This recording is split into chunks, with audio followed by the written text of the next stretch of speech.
Well, guys, I am back after my hiatus, and apparently I was so sick that I actually felt the last of it finally get out of my head today while I was working.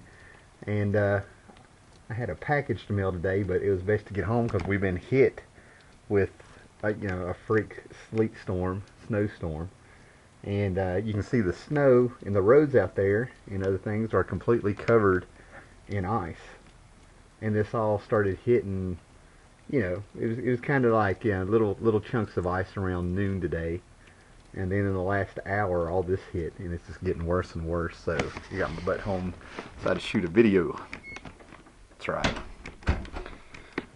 shoot a video. All right, real quick update. Got a few things to talk about. Sorry about the shakiness. All right. About a month ago, I did a whole bunch of. I haven't had time to clean where I've been sick. So we'll just pretend we don't see those.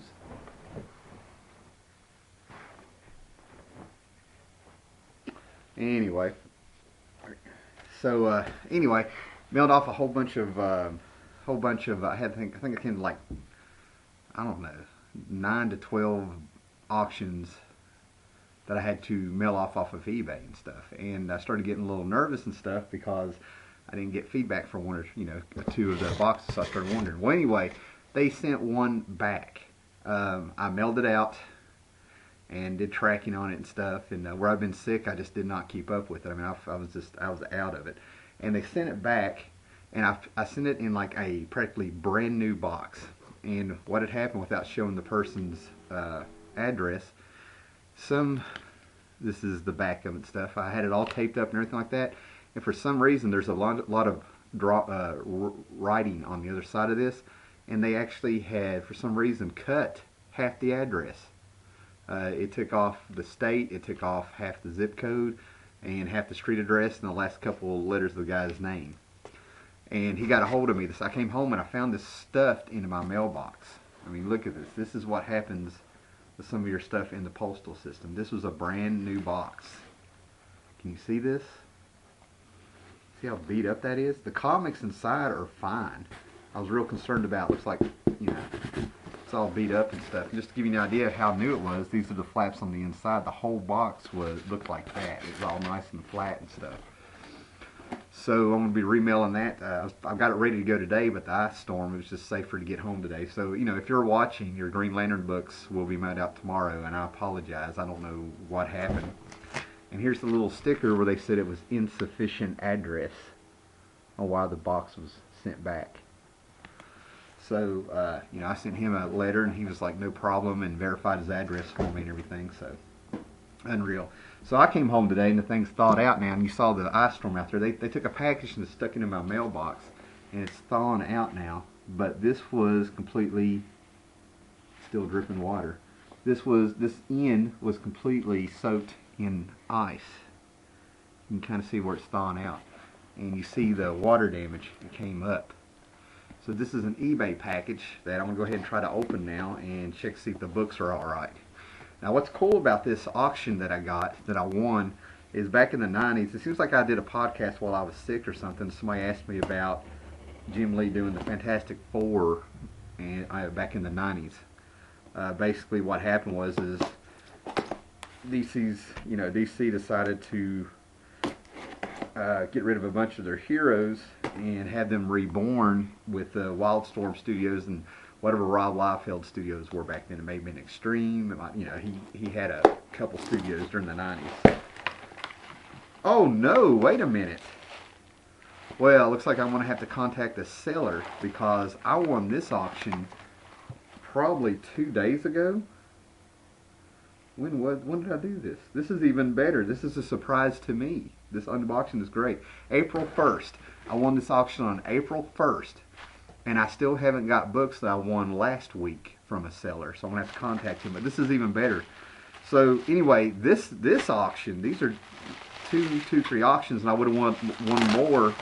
But this guy apparently had all his auctions scheduled start at the same time. So I couldn't come in and snipe. But this is even better. These books came to a total of $4 and some change, okay?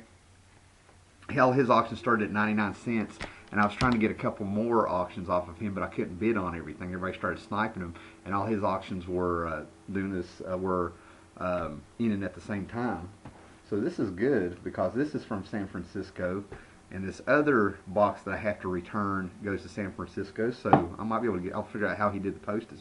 But anyway, I got the John Byrne IDW Star Trek Romulans miniseries in trade, the trade paperback. And from what I understand, this is a couple stories, but I think this is the story that leads up to the Romulans meeting Captain Kirk and the guys in the original series. Okay, like the first time the Romulans popped up. I would have done a little research if I knew this was coming in so quick.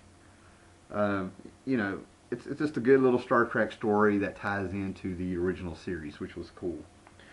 Alright, and then I got this because Jeff Darrow is going to be at Heroes Con in Charlotte, North Carolina this year. I got this in trade. I'm also watching an auction to where I might be able to get the original issues to have him sign. But I got the classic from Dark Horse, Hard Boiled, by Frank Miller and Jeff Darrow, back when Miller was the stuff. I'm looking at this. I think this ended up being $4. I ended up getting this for like $1, I don't know, 65. I got this for like $3.65, I think, or something. Anyway, that came to a total of $4.65. I don't know. I wasn't prepared. I got the paper right here. I'm out of practice. Okay, this was $1.37, and it originally was $20. That's in brand new condition. This one's got some shelfware, a little ding down here, but this came to $3.26. So I'm real happy with that. And I've heard about this story for years, and Jeff Darrow and Frank Miller on it. And Jeff Darrow does some really high detailed work. And I've heard for years about this. Yeah, like here's our hero getting shot up by Grandma there. Looks like where's the beef lady? All the blood and guts and the detail. And then on the next page you see a crowd scene. And you can just look, Jeff Darrow I think is doing like Deadpool. There we go. Some good shot there. He's doing Deadpool covers now and stuff, so really happy to get that. Well, I'm glad I got that so quick. I gotta get a hold of another seller and ask where my Fantastic Four books are. Anyway. And then, like I said before, when I was getting sick and stuff, I just did not have it in me. I started reading this. Travis, Oddfellow's Thought, contacted me, and he graciously asked if I wanted to check this out because he's a fan and he collects it. And I believe they're making a TV show of this. But he sent me the first trade with the first 6 issues of The Sixth Gun by Oni Press. And this is really some good reading, man. I am 48 pages into it. The first 6 issues. You have a detective agency, the Pinkerton Detective Agency, back around, what year is this? It's not too far after the Civil War. Maybe I'm not quite prepared to do anything with this. But anyway, this is like the late 1800s after the Civil War, and the Pinkerton Detective Agency apparently has been hired to track down some magical guns. And apparently this general who wants his gun back is freed from his prison, and apparently he's a supernatural character as well. It's a lot of supernatural. Pinkerton Detective Agency, which was real. They tracked down the first serial killer, H.H. Holmes, back in the day. Just love this. This really, I'm really enjoying it and stuff. So it's a good, fresh read, new take on just an nice original concept. All right, then Captain. Oh, and it's also signed. It is also signed. So thank you so much, Travis. It's signed by Brian Hurt, the artist, on the inside. And it's also signed by Cullen Bunn, the writer. So I was so excited to see that, and I finally got well enough where I can start reading some books again, and I didn't put it down there, And then the great Captain Strangelove was gracious enough to send me Helheim #1, also signed. And that's just the community, man. We do great things for each other and help each other out with comics and stuff, and it just makes me just love being here so much more. So my pickups I got here, I'm caught up on my Earth 2, had to track down some books. Okay, there's number 9, There's number 10, The Tower of Fate, which has led up to Earth 2 number 11, a WTF cover. And it's not so much the debut, I've already flipped through it, of Mr. Miracle and Big Barda on Earth 2 with Steppenwolf. So between Orion playing around with Wonder Woman on Earth 1 and then Darkseid popping up in Justice League and everything going on like that, we're having a lot of the Jack Kirby Fourth World characters popping up on both Earths.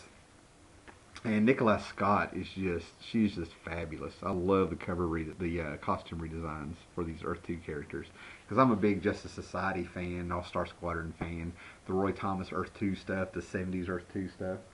I picked up this for $1, Batman 678 by Grant Morrison, the Rest in Peace tale. This is going back to like around 2008 and stuff, when Final Crisis was going on, but I couldn't pass this one up because it has the first kind of modern appearance of Batman Zur-En-Arrh, with Batmite. So, a great take on a Silver Age story of Batman. I also was able to pick up 5 Ghosts, which is excellent, from Image. Really good story. Feels like a bit of a throwback to the Johnny Quest days a little bit, kind of like a nice little Gold Key Dale comic is what it feels like. Real fast-paced story, traveling around the world, ghosts, tension, got it out there real quick. Also picked up issue 1 and 2 of these, finally. Pinhead versus Martial Law. I mentioned these on Finally Designed the other night, Constant Bromstar. And these are just fun books. Put you on some freaking thrash metal from the 80s, I think would go with it, because these came out in around 92. And read them while you got some Sepultura going on, where it's raining blood. You're sitting there going, what's going on? Cacti 88, bought some books off of him, gave me a real good price. That was in shipping. And he sent me these books, some Swamp Thing number 11, Bronze Age. I don't think that's a Bernie Wrightson, but I really wanted it. But this one is a Bernie Wrightson. It's got some damage on the back cover, which he told me about. Swamp Thing number 6, Lin Wine, Bernie Wrightson. And I love Turok. So he also sent me Turok 82 with a big spider on it. Turok number 59 and another prehistoric spider web with some kind of giant beetle coming after him. And this is the issue I've always been curious about, issue 58. This was the oddity in the run of Turok, because it's a real primitive book. All of a sudden it had aliens come in. And that's the book that I've always kind of wanted to read, and because that's the one that Turok collectors have always said has stuck out. And let me see, what am I doing here? Okay, now I got 2 announcements to make. I'm going to be doing a series of videos that, right now I'm kind of titling it Good Reading. And it's sort of like going over a top 10 book. It might be good and cheap books, or little books that, kind of stand out that you never really heard of. Kind of going back to my roots on YouTube of me pulling out little lost gems and stuff that I've enjoyed. And I was lucky enough to have people check it out and they liked it. So I've got, 4 or 5 books in mind to do that with. So you may see a whole bunch of videos coming on, because I'm probably going to record them all in one day, in one setting. They won't be long reviews, but I'll talk about them and see if you enjoy those. And the second thing is a community project, okay? The new community project. I've already contacted everybody that's going to be involved. I'm going to do another video a little bit later on when everybody has done their part. But we're creating a comic book universe, okay?